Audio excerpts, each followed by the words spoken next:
Assalamualaikum warahmatullahi wabarakatuh. Waalaikumsalam warahmatullahi wabarakatuh. Bismillahirrahmanirrahim. Alhamdulillahi rabbil alamin. Wassalatu wassalamu ala ashrafil mursalin wa ala alihi wa ashabihil mujahidin at-tahirin, amma ba'du.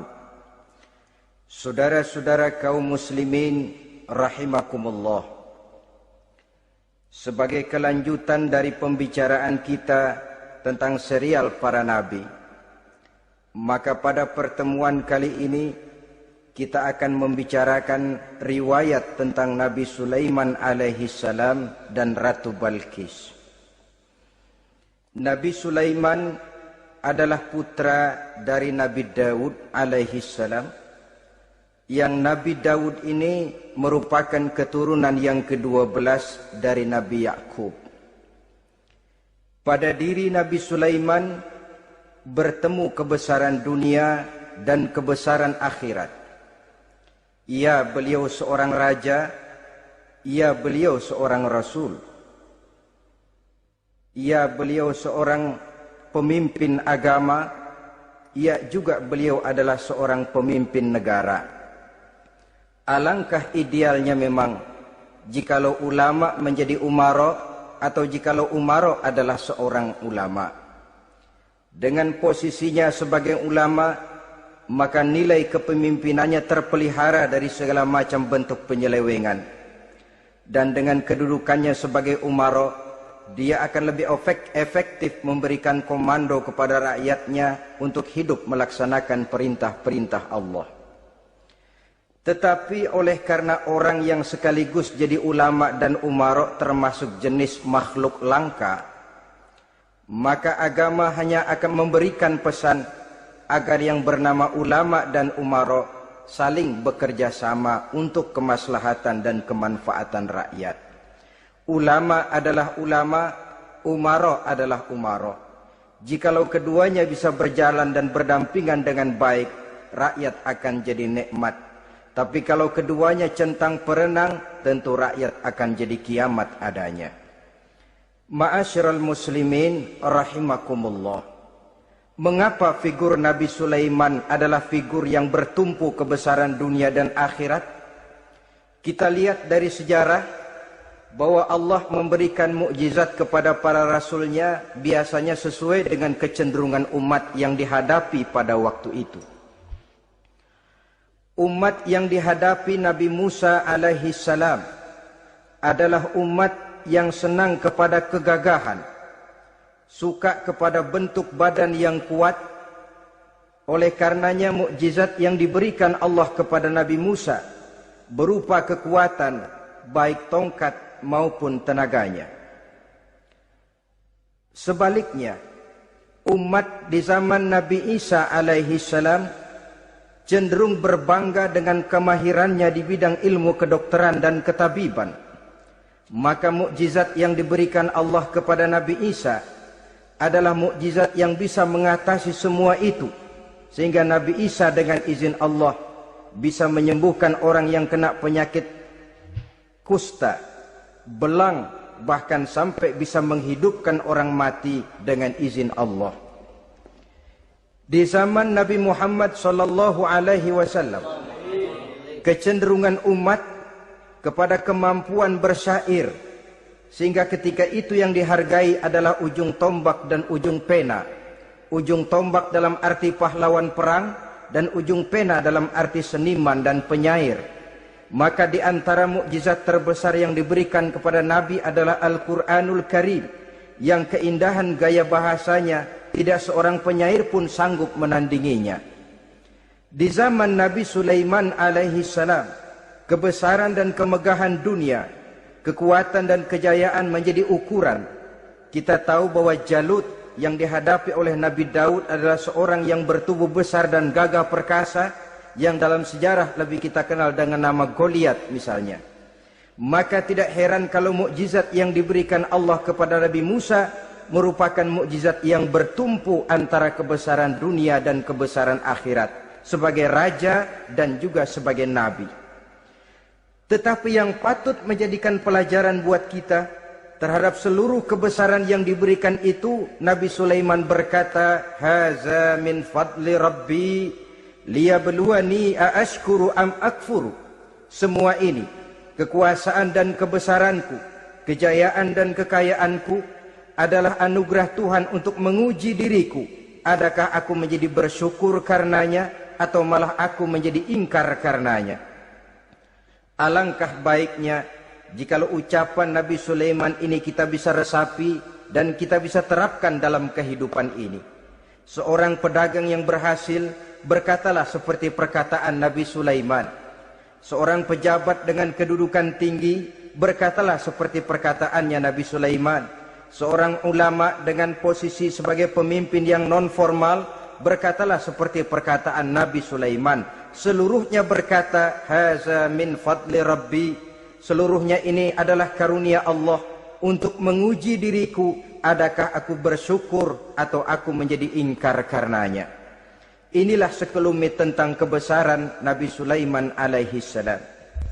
Pada usia 13 tahun, beliau sudah mewarisi kerajaan ayahnya Nabi Daud dengan meninggalnya Nabi Daud alaihi salam.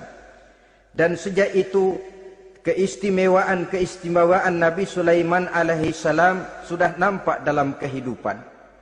Beberapa keistimewaan bisa kita catat dari pribadi Nabi Sulaiman ini. Pertama, beliau cerdik, cerdas dan bijaksana, dan tentu saja harus begitu. Kalau Rasul goblok, mana ada umat yang mau ikut. Tetapi kecerdikan dan kecerdasan serta sifat bijaksana ini nampak dari beberapa kisah yang pernah dihadapinya. Pertama, di saat beliau berumur 11 tahun, ketika itu yang menjadi raja adalah ayahnya Nabi Daud, datang mengadu seorang petani bahwa sawah ladangnya, tanaman-tanaman yang ditanamnya habis dimakan oleh binatang ternak dari tetangga di sebelahnya. Maka ia mengajukan usul agar binatang ternak yang memakan tanam-tanamannya itu diberikan saja kepadanya. Nabi Daud meluluskan permintaan petani ini, tapi Nabi Sulaiman berkata, "Ayah, maafkan saya. Kalau boleh saya mengajukan usul, jangan seluruh binatang ternak gembala itu diberikan kepada petani. Akan lebih baik kalau binatang ternak yang memakan tanam-tanamannya itu diberikan kepada si petani selama 1 tahun. Apabila ia berkembang biak, beranak, hasil susunya seluruhnya selama 1 tahun itu boleh dimanfaatkan oleh petani tadi. Dengan demikian saya rasakan ini merupakan satu yang lebih adil ketimbang yang tadi itu." Keputusan Nabi Sulaiman ini diterima baik oleh ayahnya, oleh si petani dan oleh si gembala tadi. Pada usia 11 tahun, ia sudah menunjukkan kecerdikan, kecerdasan, dan sifat yang bijaksana.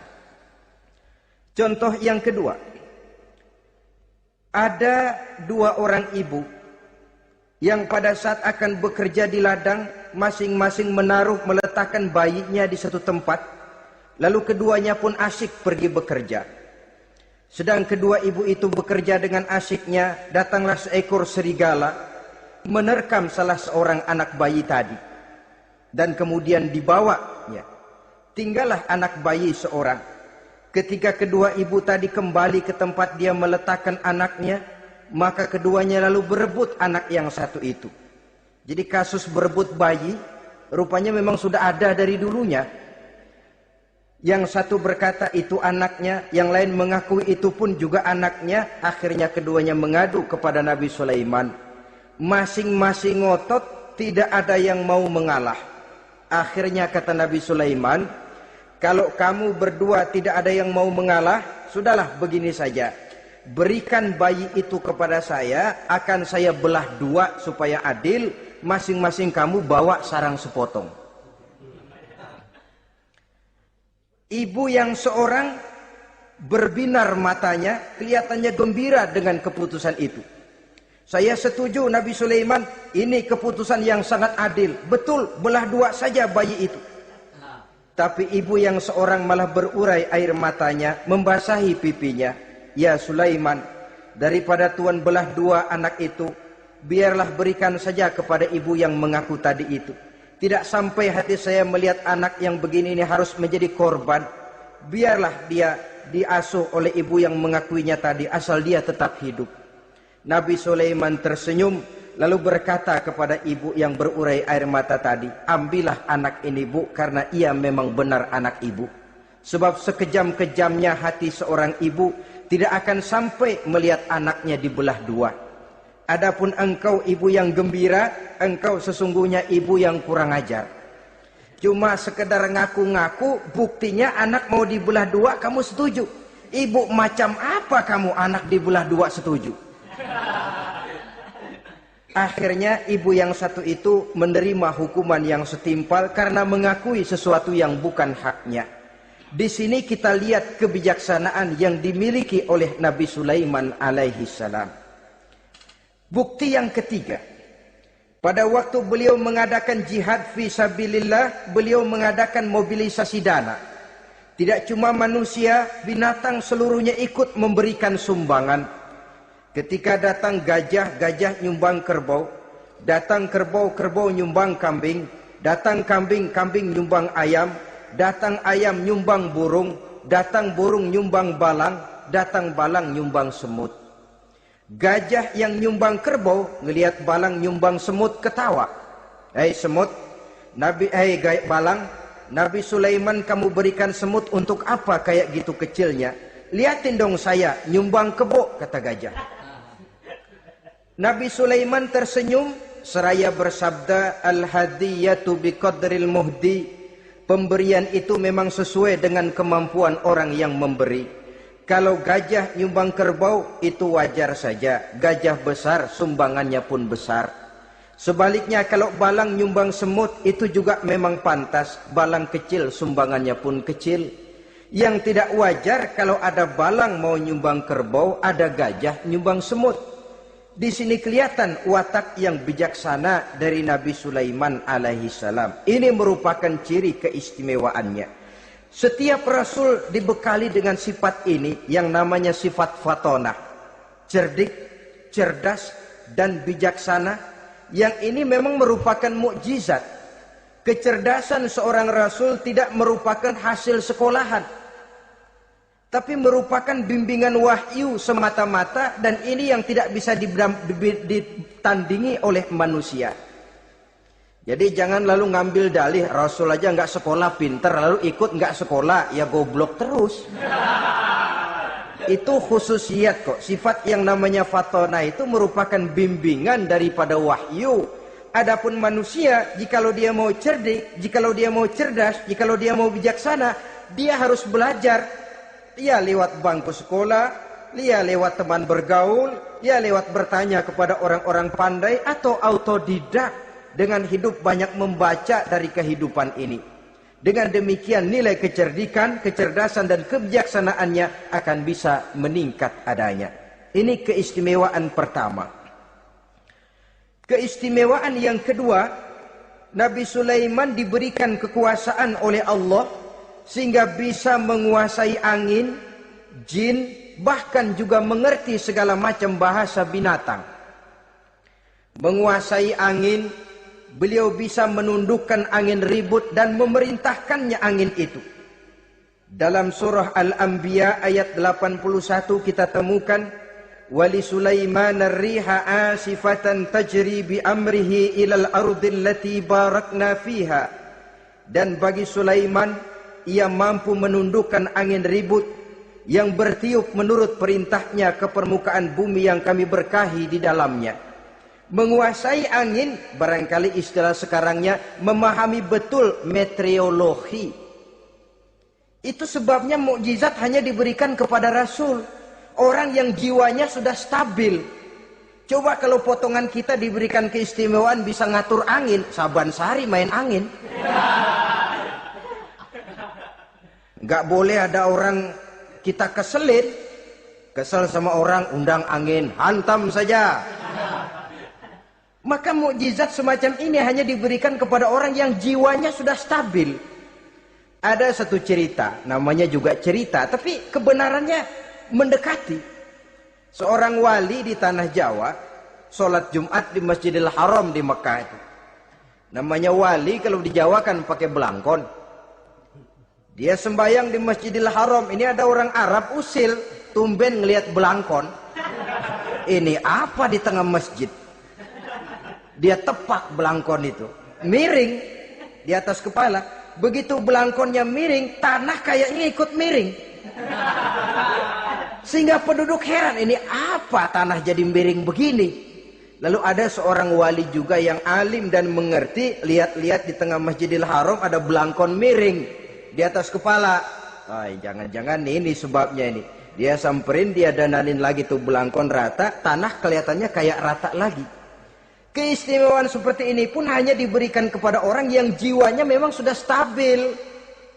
Coba kayak kita diberikan keistimewaan kayak begitu, main belangkon melulu.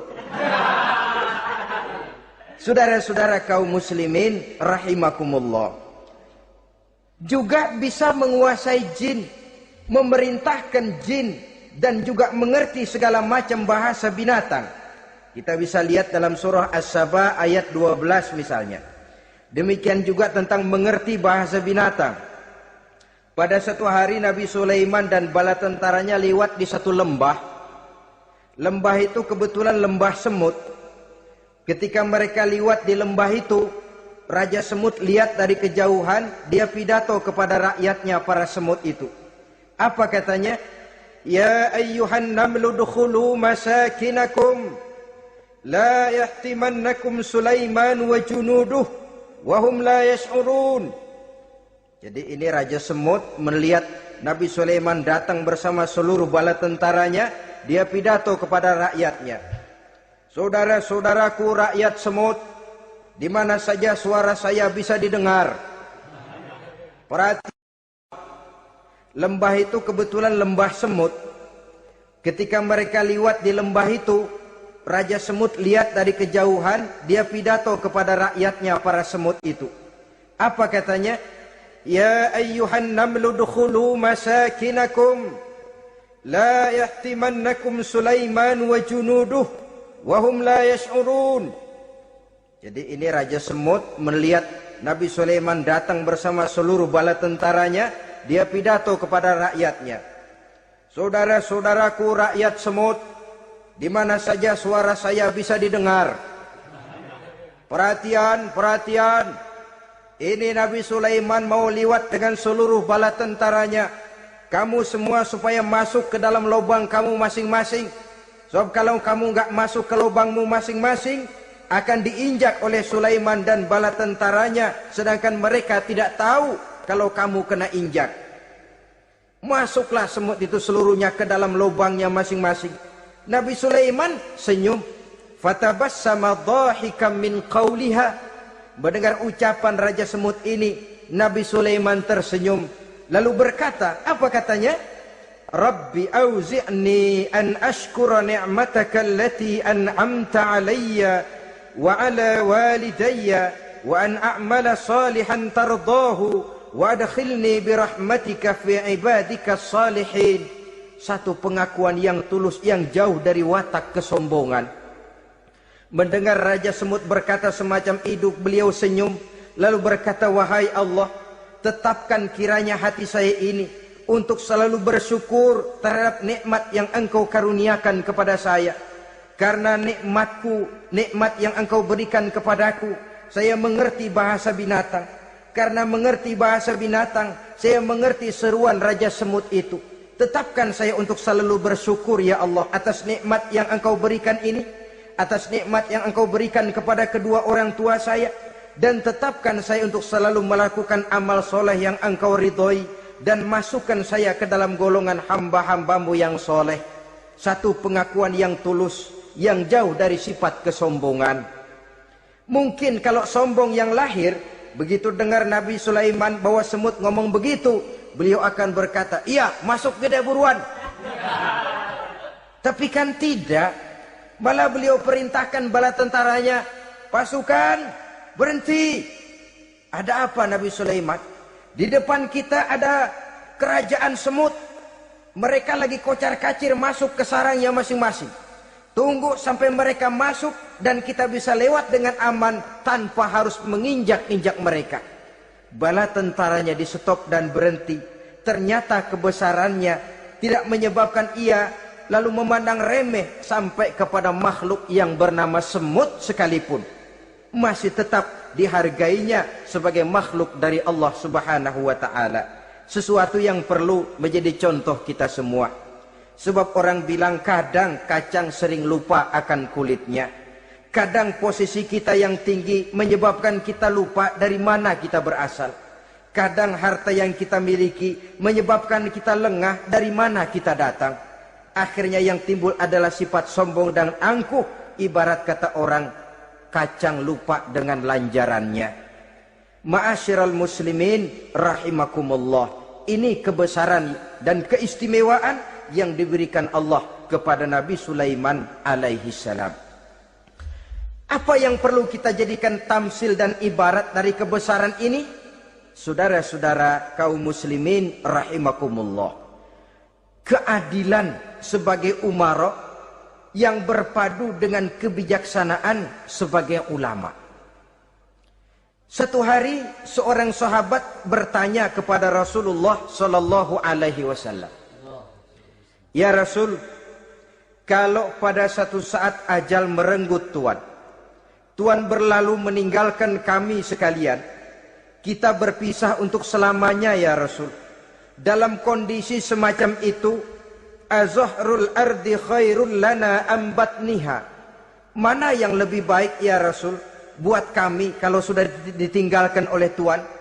Permukaan bumi atau perut bumi yang lebih baik?" Ini pertanyaan dengan bahasa kinayah. Permukaan bumi maksudnya hidup. Perut bumi maksudnya mati. Orang kalau sudah masuk ke perut bumi kan habis. "Ya Rasul, kalau engkau sudah tidak ada meninggalkan kami semua, mana yang lebih baik buat kami, hidup atau mati?" Bukan main pertanyaan ini.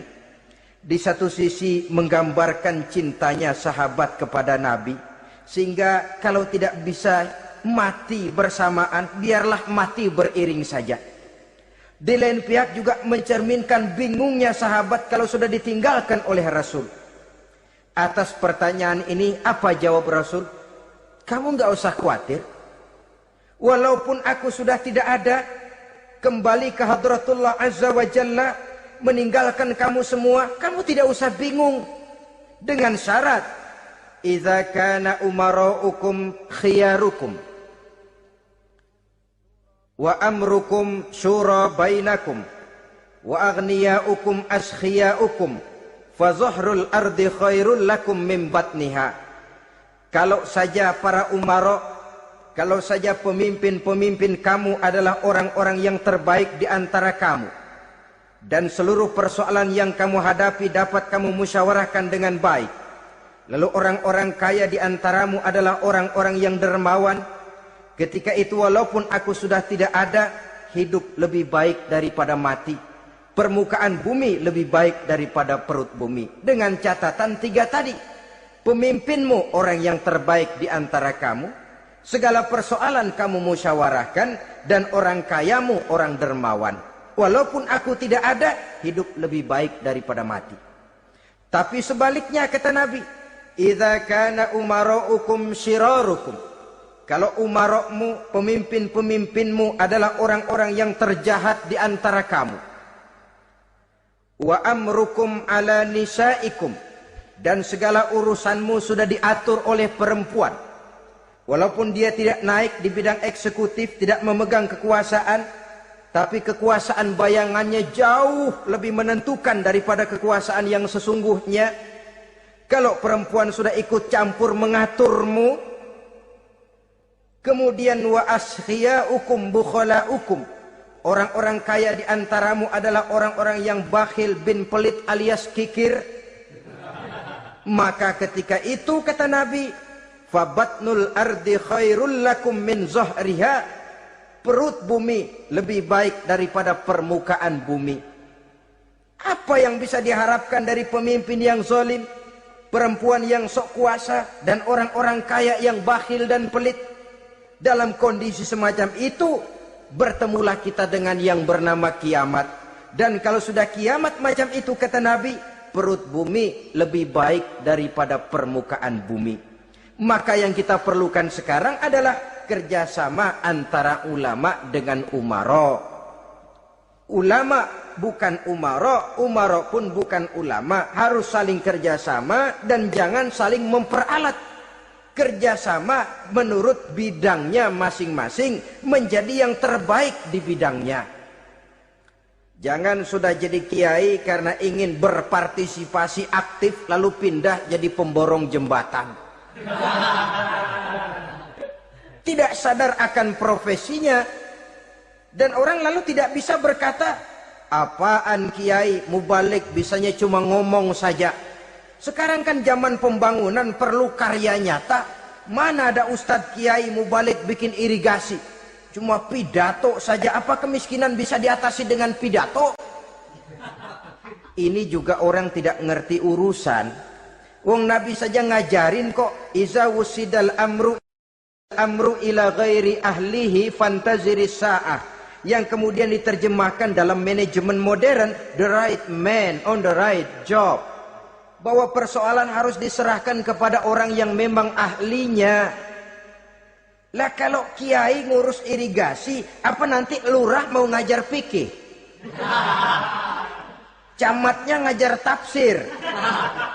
Kacau jadinya.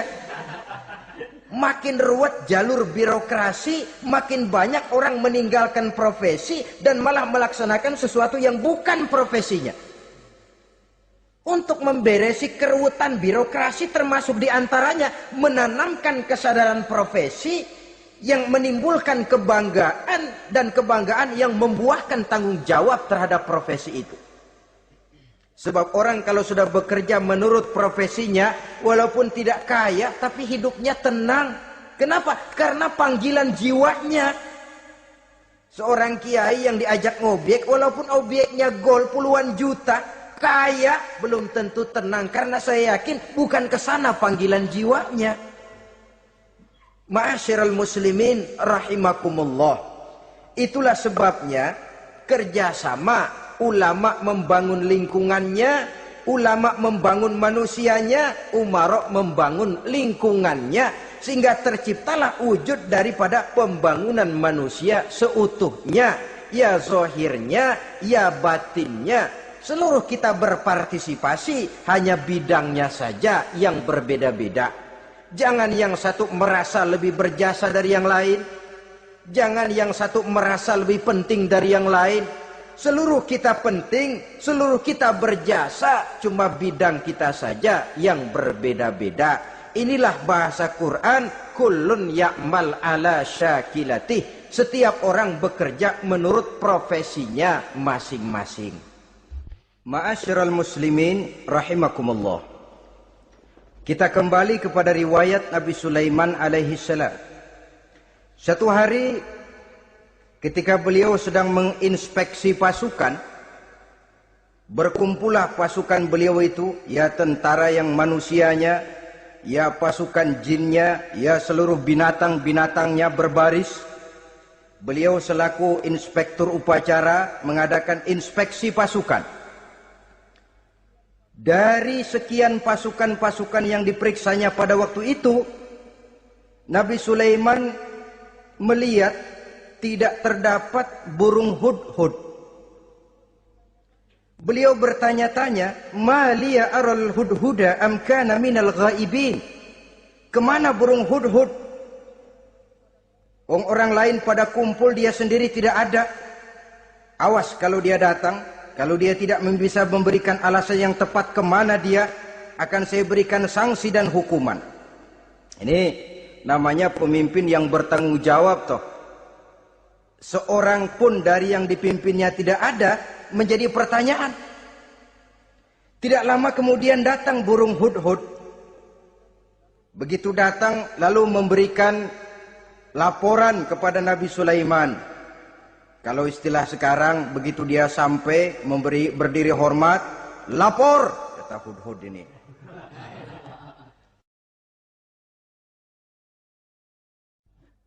Bagaimana Hudhud?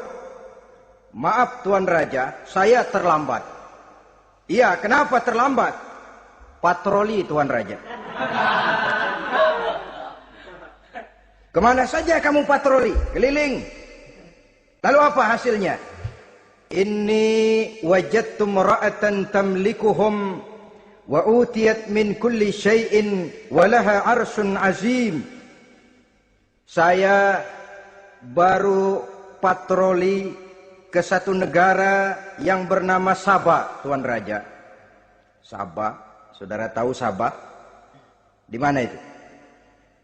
Dekat ibu kota Yaman sekarang. Di sana Tuan Raja, kata Hudhud ini, wajadtu imra'atan tamlikuhum. Yang jadi raja perempuan. Kalau Tuan raja besar, Tuan orang laki.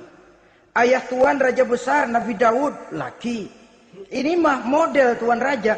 Orangnya rajanya raja besar tapi perempuan. Tumben saya ngelihat ada raja perempuan. Kerajaannya begitu besar.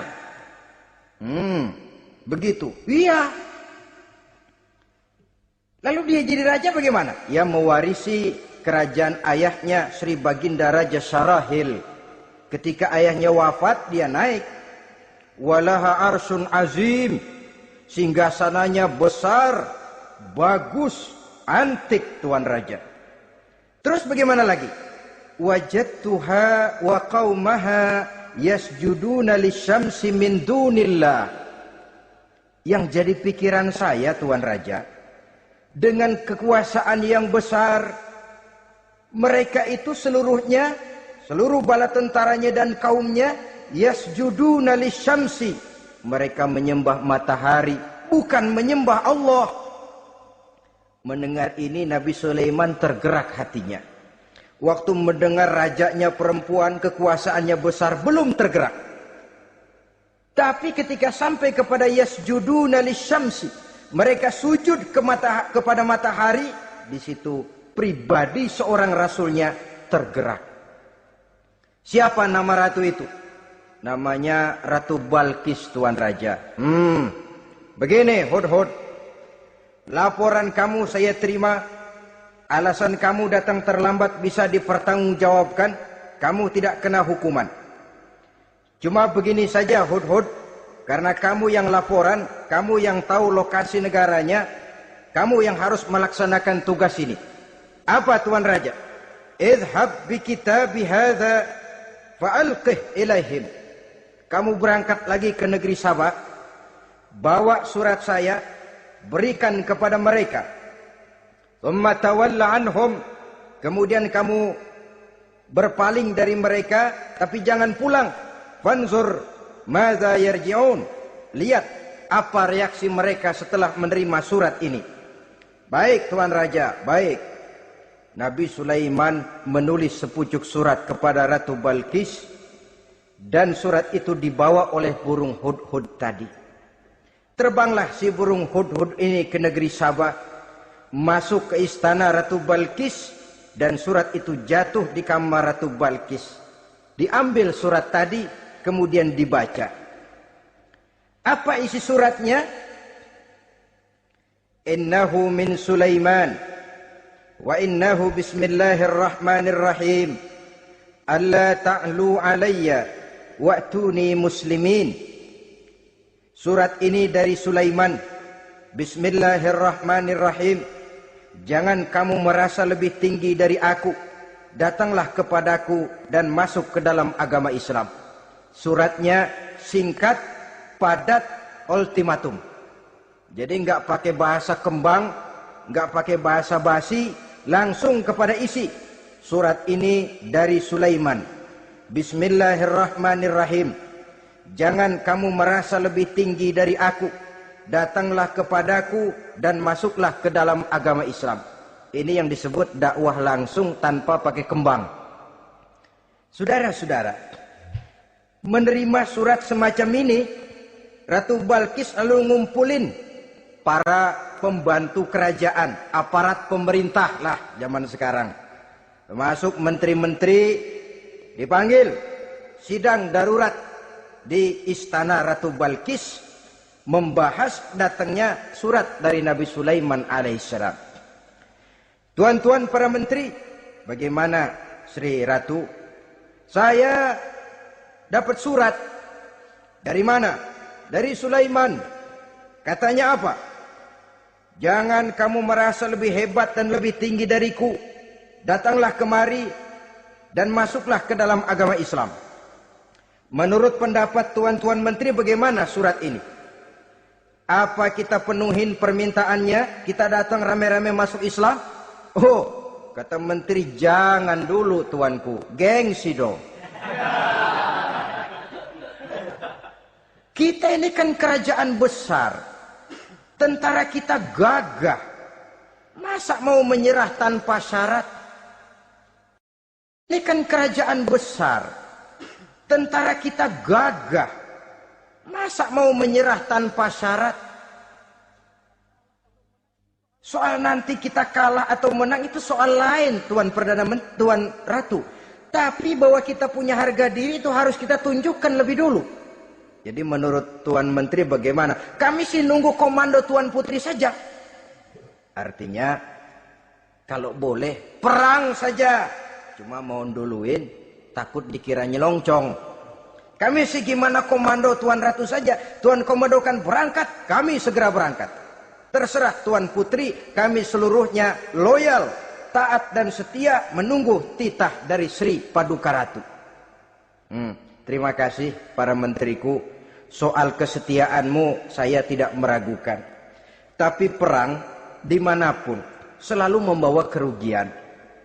Kita menang, rugi, tentu jatuh korban. Apalagi kalau kita kalah. Dan raja-raja yang mengalahkan negeri-negeri lain selalu membawa kehinaan kepada negeri yang dikalahkannya. Jadi bagaimana? Sekarang begini saja. Kita ambil jalan tengah. Lalu diplomasi dulu. Diplomasi macam apa Tuan Ratu? Kita kirim utusan kepada Nabi Sulaiman. Dari sana nanti kita lihat reaksinya. Saya memang selama ini sudah dengar siapa itu Nabi Sulaiman. Katanya orang yang masih muda, masih bujangan, bijaksana, kekuasaannya besar, tentaranya hebat. Cuma kan baru berita, kita cek. Jadi diplomasi macam apa Tuan Ratu? Kita kirim utusan kepada Raja Sulaiman. Kita bawakan hadiah-hadiahnya. Yang mahal-mahal, mewah-mewah, menarik. Pokoknya yang terbaik di negeri kita berikan kepadanya. Lihat reaksinya. Kalau dia tergiur dengan hadiah itu, dia raja, bukan nabi. Tapi kalau dia menolak hadiah itu, dia memang nabi. Dan apa reaksi kita nanti tergantung sikap Nabi Sulaiman. Aha, kalau begitu setujulah Ratu. Itu memang bijaksana. Diplomasi dulu. Iya, jangan datang-datang main perang aja loh. Perang sih gampang. Tapi ini kan ada meja perundingan. Sepanjang masih kita bisa menempuh jalan damai, damai saja dulu. Baik. Maka diaturlah satu barisan diplomasi untuk menuju Palestina, kerajaan Nabi Sulaiman alaihi salam. Rombongan terdiri dari 500 orang laki-laki dan 500 orang perempuan. Yang laki ganteng, yang perempuan cantik. Yang laki dikendarai dengan kuda-kuda pilihan, dan yang perempuan dikendarai dengan keledai-keledai pilihan. Kuda dan keledai pun dihiasi begitu rupa, pelanaknya yang terbagus dilapis dengan sutra, sedangkan bawaan-bawaannya tidak lain daripada intan, berlian, mutiara, jamrud, yakut, kesturi, yang dilapis dengan sutra tenun yang asli. Pendeknya hadiah yang serba wah. Dan rombongan ini dipimpin oleh seorang diplomat ulung dari negeri Sabah bernama Munzir bin Amru. Ini ahli diplomasi dari negeri Sabah. Dipesanlah oleh Ratu Balkis, kalau datang nanti kamu ke negeri Sulaiman, sikapmu harus begini, begini, dan segala macam. Ditatar dulu. Sebab ini mau diplomasi tingkat tinggi. Baik Sri Ratu. Nah, sudah mendengar perundingan ini, burung hudhud pulang. ke negeri Nabi Sulaiman. Apel lagi, lapor Tuan Raja, bagaimana Hudhud? Sikapnya mereka akan mengutus utusan dengan membawa berbagai macam hadiah untuk datang ke negeri kita. Baik. Nabi Sulaiman kumpulkan tentaranya, terutama para jin. Hei tentaraku, khususnya kalian para jin, akan datang rombongan tamu besar ke negeri kita. Maka mulai saat ini saya komandokan, kamu bangun satu istana yang megah, yang belum pernah ada dalam waktu yang relatif singkat. Dan lantai daripada istana itu harus dilapisi dengan kaca-kaca tebal yang bening, bawahnya diisi dengan air, diisi dengan ikan-ikan hias yang indah-indah. Baik Tuan Raja. Maka tentara Nabi Sulaiman, sejak manusia sampai binatang sampai jin, semuanya kerja bakti membangun istana yang megah. Sehingga sebelum rombongan kerajaan Sabah ini sampai, istana sudah selesai. Mereka masuk ke dalam istana Nabi Sulaiman.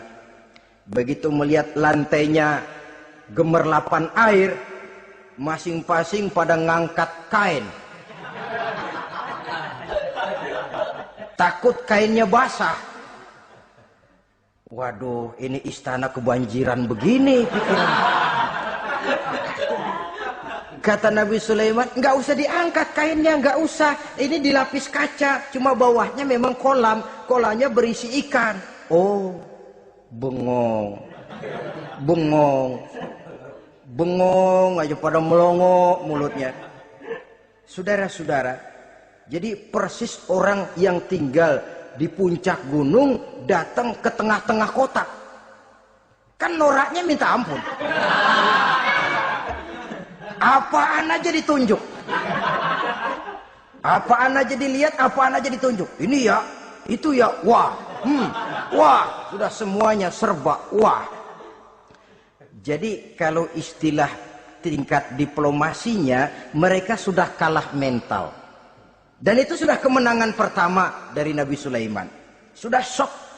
Mereka merasa negeri Sabah kaya, luar biasa, hebat. Begitu datang ke negeri Sulaiman, mereka jadi orang norak kayaknya.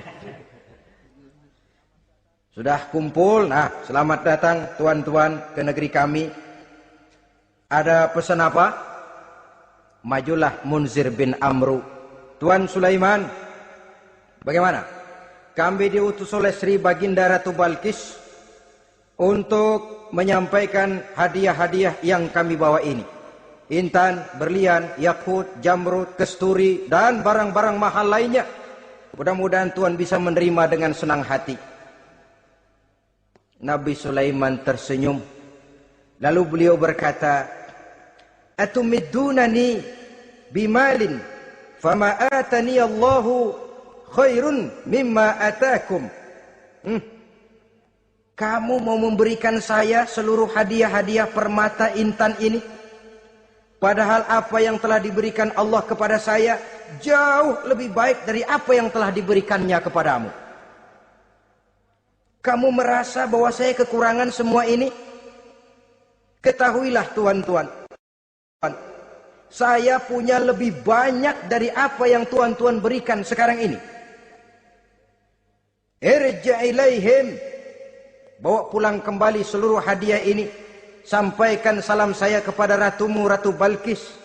Falanatiyannahum bijunudin la qibala lahum biha. Kalau mereka tetap tidak mau datang menyatakan keislaman, kami yang akan datang ke sana dengan seluruh bala tentara kami yang mereka pasti tidak akan sanggup menghadapinya. Saudara bisa baca dalam surah An-Naml ayat 36. Saudara hadirin ma'asyiral muslimin rahimakumullah. Kalau orang sudah silau dengan yang namanya upeti, hadiah, harta, secara mental dia sudah jatuh. Andai kata ketika itu Nabi Sulaiman menerima seluruh hadiah tadi, maka misi kerasulannya tidak akan jalan. wibawanya hancur, dan dia tidak akan sanggup lagi mendakwahkan Ratu Balkis untuk masuk ke dalam agama Islam. Dia akan jadi cemoohan di negeri Sabah. Sulaiman ngomong aja dikasih hadiah telap. Nah, ternyata ada yang lebih mahal dari harta, ada yang lebih mahal dari intan dan mutiara, ada yang lebih mahal dari pangkat dan kedudukan. Apa dia? Harga diri. Dan itu yang langka sekarang ini. Lebih baik jalan kaki tapi kita bebas mendongakkan kepala kemanapun kita mau, daripada naik mobil empuk tapi mata nunduk saja nggak berani lihat ke atas. Kehilangan harga diri. Ulama yang kehilangan harga diri akan menyelewengkan ayat. Pejabat yang kehilangan harga diri akan melakukan segala macam penyelewengan dan lain sebagainya. Harga diri sesuatu yang mahal. Terutama di kota-kota besar, kota-kota yang menyandang gelar metropolitan, biasanya harga diri ini sudah tidak dihiraukan orang lagi. Cuma untuk uang yang relatif kecil, cuma untuk kedudukan yang temporer, orang tidak segan-segan mengorbankan sesuatu yang paling mahal yang bernama harga diri. Akhirnya suap merajalela, sogok menjadi-jadi, semir pun menjamur. Bahkan malah kadang-kadang jadi target. Sehingga ada pernah berita jabatan wakil gubernur katanya dikomersilkan. Siapa yang bisa memberikan sekian puluh juta dia akan naik. Ini kalau sudah begini ya salam. Orang itu kalau memperoleh satu jabatan karena mengeluarkan banyak uang, percayalah saudara, begitu dia naik ke jabatan itu, langkah pertama yang dia lakukan bagaimana supaya uangnya bisa kembali. Bukan bagaimana bekerja sebaik-baiknya, bukan bagaimana mensejahterakan rakyat sebaik-baiknya. Karena dia merasa naik jabatan banyak mengeluarkan uang, setelah dia naik gimana supaya pulang modal dulu. Lebihnya kalau ada baru bekerja buat rakyat, itu pun kalau nggak keburu pensiun. Kadang-kadang malah lebih celaka lagi, kalau sudah mau pensiun baru bikin pemutihan. Wah, saya baru rajin iktikaf di masjid, pergi haji. Kenapa? Udah pensiun. Tapi waktu masih aktif, tanda tangan masih laku, nota masih dihargai, kata belece masih berwibawa, lupa berbuat untuk hari depan dirinya sendiri, yaitu akhiratnya. Konon lagi untuk umat dan agamanya.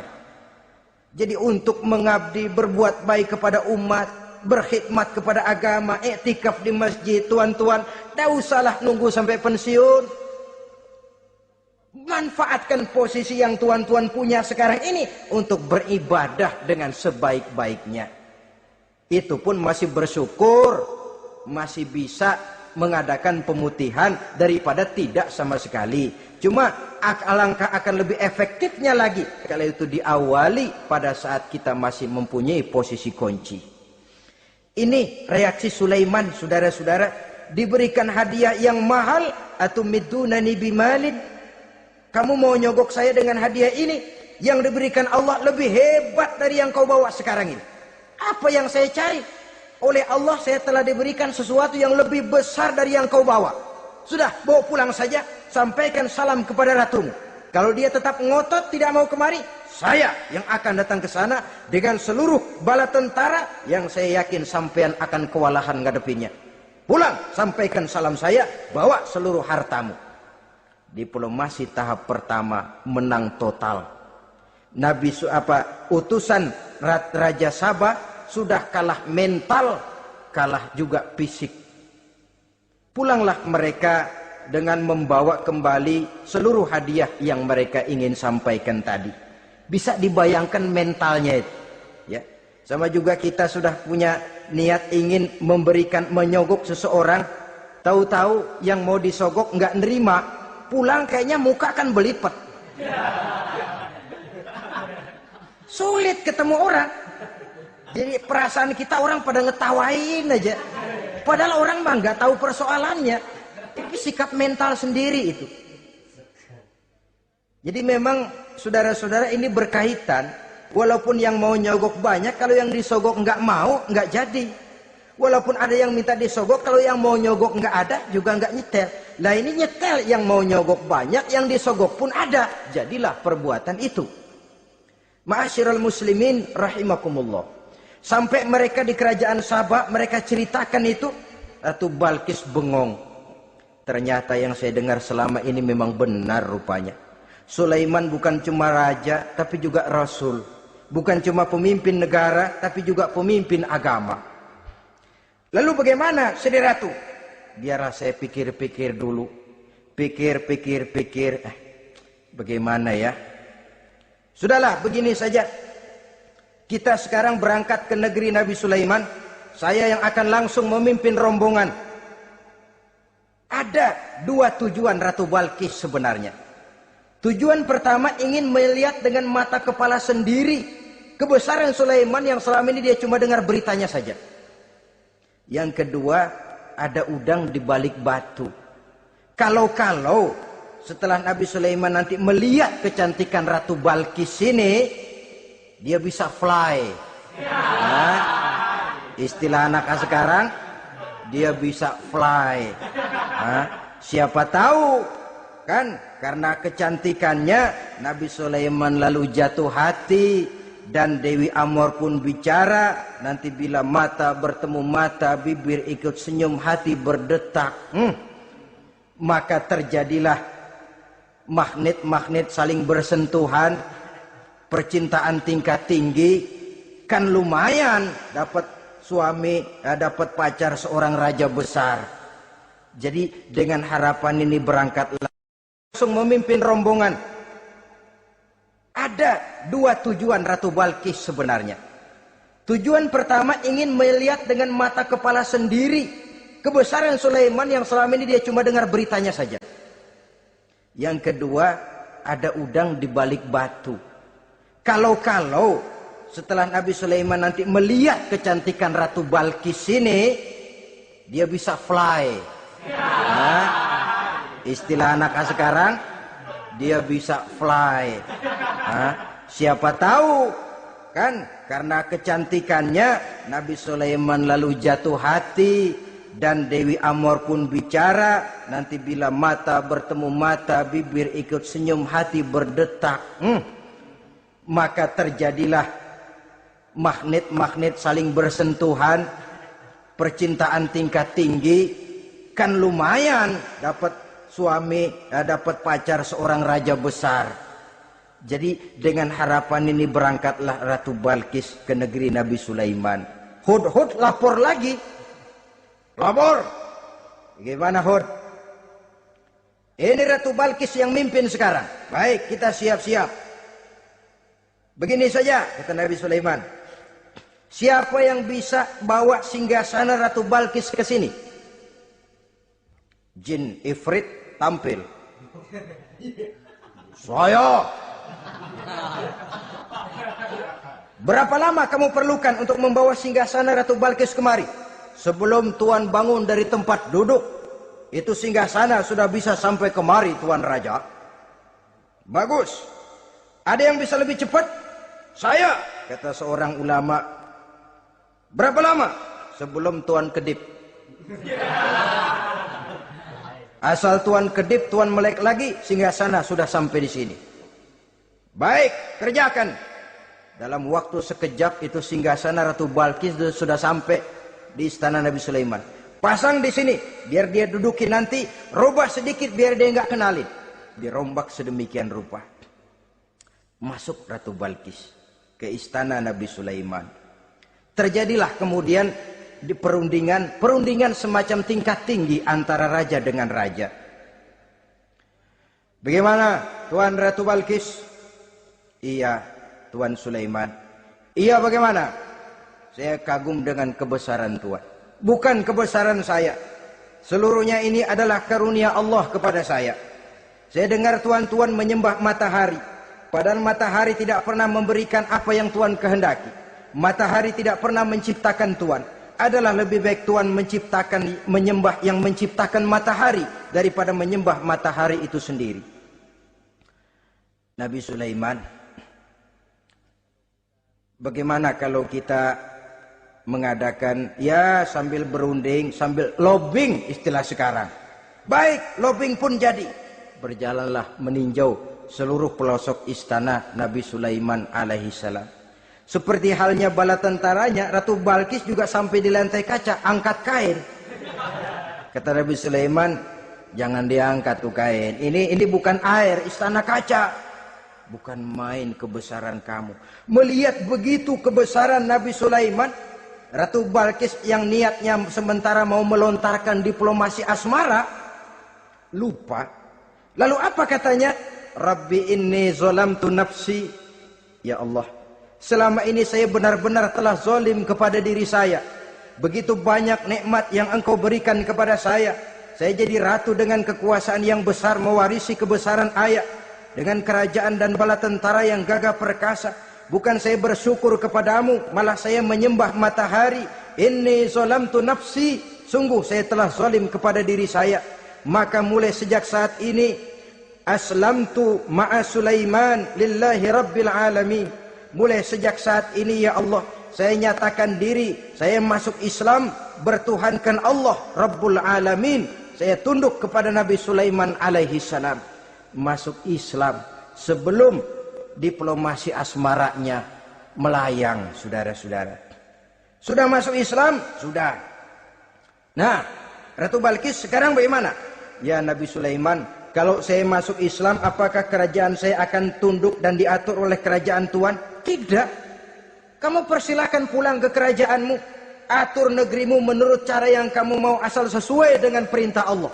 Saya bukan penjajah. Saya cuma mengajak kamu ke dalam Islam. Saya tidak ingin meluaskan wilayah saya. Asal kamu sudah masuk Islam, tugas sudah saya jalankan. Perkara kerajaanmu, kau pulang, kau atur dan kau tetap jadi raja. Jangan merasa kalau sudah masuk Islam lalu kerajaanmu saya caplok. Islam bukan penjajah, Ratu Balkis. Baiklah Nabi Sulaiman, saya tahu. Tapi untuk melanggengkan kerjasama antara kerajaan Sabak dengan kerajaan Tuhan, caranya bagaimana? Mulai ngojok-ngojok. Dia nggak bilang lu demen aja deh sama gue. Enggak. Cuma untuk jangka panjang. Jangka panjangnya Sulaiman, supaya kita tetap bisa kerjasama, caranya bagaimana? Ya supaya kerajaan berumur panjang, kau harus punya keturunan. Kata Nabi Sulaiman. Itu kan berarti saya harus nikah. Memang. Tapi saya ratu. Suami saya kan paling kurang juga harus maharaja, sahansah. Ya sebenarnya sih cuma dia nggak bilang aja. Di kerajaan gue nggak ada yang setimpal. Gue maunya sama elo. Itu kalau bahasa kita. Cuma ini kan bahasa perempuan. Perempuan kan paling pinter nahan perasaan. Nggak kayak orang laki. Orang laki kalau lagi mabok cinta teler.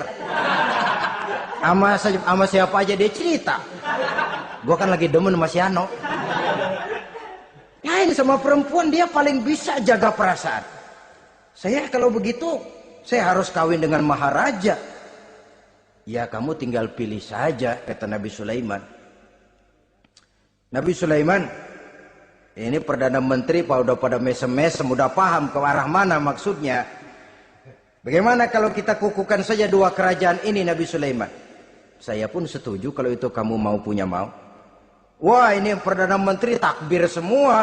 Allahu Akbar, Alhamdulillah, Alhamdulillah. Sampai akhirnya Nabi Sulaiman pun menikah dengan Ratu Balkis. Bergabunglah dua kerajaan besar itu. Saudara-saudara kaum muslimin rahimakumullah. Kemudian setelah bertahun Nabi Sulaiman wafat.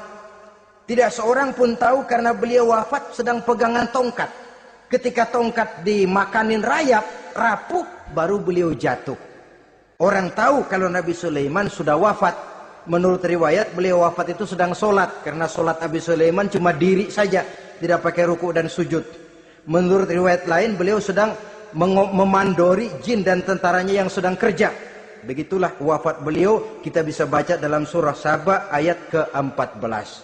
Setelah beliau wafat, Palestina diserbu oleh Raja Bukhtanasor atau Raja Nebukadnezar. Seluruh kebesaran Sulaiman di bumi hanguskan, istananya dihancurkan, intan permata dan kekayaan beliau dirampok, dan tinggallah kebesaran Sulaiman cuma legenda saja yang kita kenal dengan istilah Haikal Sulaiman. Legenda, riwayat-riwayat yang sampai sekarang ini masih bisa kita telusuri kebenarannya. Saudara-saudara, inilah pertemuan yang singkat ini, walaupun serba singkat, mudah-mudahan ada manfaatnya. Dengan kesimpulan, seluruh anugerah yang ada pada kita hakikatnya karunia Allah. Marilah kita menjadi orang yang pandai bersyukur atas anugerah itu. Terima kasih atas segala perhatian. Mohon maaf atas segala kekurangan. Usikum wa nafsi bitaqwallah. Wassalamualaikum warahmatullahi wabarakatuh.